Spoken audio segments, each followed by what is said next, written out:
ఆరోగ్యశ్రీ పథకం కోసం, health card కోసం గత 5 సంవత్సరాల లిస్టు తీయండి సార్. మొదట్లో 2019-20 సంవత్సరంలో కేవలం 1200 కోట్ల రూపాయలు మాత్రమే ఖర్చు పెట్టాం.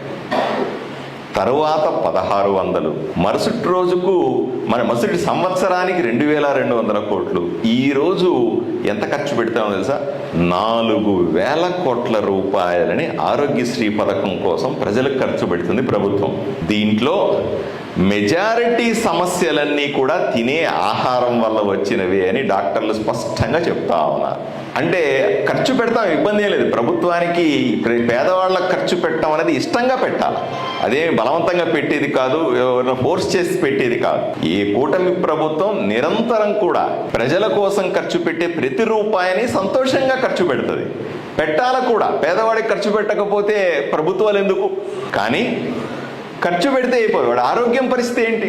ఎవరికైనా సరే క్యాన్సర్ వచ్చింది, క్యాన్సర్ నేను బాగు చేయించడానికి ట్రీట్మెంట్ చేయిస్తానంటే క్యాన్సర్ రాకుండా నివారించగలిగితే గొప్ప విషయం. కానీ వచ్చిన తర్వాత నీకెందుకు నేను ట్రీట్మెంట్ చేయిస్తాను అంటే అది కరెక్టా, నివారించడం కరెక్టా అని మీరు ఒకసారి ఆలోచన చేయాలి.